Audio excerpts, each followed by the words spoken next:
शुभ सकाळ आज हूँ 25 एप्रिल गुरुवार। चलतु जाना देश विशेषर 30 बड़ खबर मात्र 10 मिनिट। जदि आपण मैंने पर्यटन वीडियो को लाइक करना वीडियो को लाइक करी चैनल को सब्सक्राइब करी कमेंट माध्यम जनातु आपण मैंने आम वीडियो क्यों जिले में देखुं। अगणारे आधार कार्ड अपडेट करने को शेष जोजोग।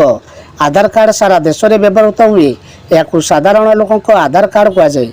आज समय एक गुरुत्वपूर्ण डॉक्यूमेंट बैंक अकाउंट खोलने आरंभ कर जमी घर और पर्यंत अनेक कार्य आवश्यक। यही परिस्थिति में आपंकर आधार कार्ड को मागणार अपडेट करने सुजोग हाथ छड़ा करतु ना।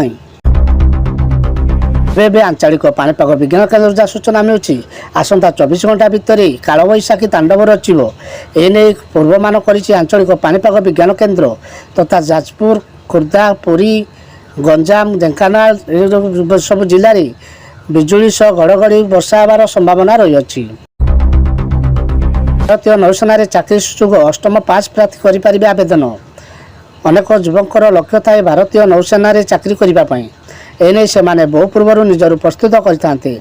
आपण जदि भारतर नौसेना चाकरी पाइबा चाहते तेबे यह आपण एक भल सुजोग। दर खसला सोना 1500 रुपया 2500 कमिला। सोना और रूपा दर आज बड़ बड़धरण देखा मिली। भुवनेश्वर बजार 10 ग्राम पिछा सोना दर गत काली तुलन में पाखापाखि 6500 टंका कमी। रूपा दर किलो पिछा 2500 टंका कमी। यूरोप एवं मध्यप्राच्य भू राजनीतिक अस्थिरता जो हो बढ़ी आसुवा यह धातुर दुईटी दर में आज देखा बड़ धरण ह्रास ग्राहक कि आश्वस्ति आनी। रेलवे विभाग में बड़ निष्पत्ति ग्रीष्म प्रभाव गड़ब स्वतंत्र ट्रेन। राज्य आउ देश सबुठारु ग्रीष्म प्रभाव जारी रही। प्रचंड खरा को ताती जनजीवन अस्तव्यस्त कर पाउछि। यार भितर रेल यात्री खुशी खबर आछि।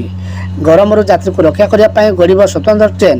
एने पूर्वतट रेलवे पक्षर पूर्वोत्तर परिसीमा मध्य देशर विभिन्न गुरुत्वपूर्ण स्थान को स्वतंत्र ट्रेन चलाचल निष्पत्ति राज्य जारी रही प्रचंड ग्रीष्म प्रभाव। आकाश में होछि अग्निवर्षा। अधिकांश सहर में पारद 40 डिग्री उपर जनजीवन अस्तव्यस्त हो पड़े। प्रचंड खरा को दृष्टि रखी विद्यालय और गणविज्ञान शिक्षा विभाग पक्षर गुरुत्वपूर्ण घोषणा खरा स्कूल छुट्टी घोषणा कर राज्य सरकार। अर्थात आज एप्रिल 25 तारिख राज्य में स्कूल गुड़िक बंद खरा छुट्टी घोषणा कर राज्य सरकार। नूतन धरण ब्लास्टिक मिसाइल सफल परीक्षण बिना जीपीएस पाकिस्तान चीन को करें टार्गेट। ओडिशार बालेश्वर उपकूल मध्यस्थ दूरगामी एक नूतन धरण बालिस्टिक मिसाइल सफल परीक्षण होती। प्रतिरक्षा सूत्रु यह सूचना मिली। सूत्र अनुसार परीक्षण में अभियान पूरा क्षमता को प्रमाण कर नुआ प्रायोगिक स्वीकृति देती। भारतीय वायुसेना द्वारा बालिस्टिक मिसाइल परीक्षण क्षमता 250 किलोमीटर अधिक द्वारा शत्रु ठिकाणु ध्वंस कर।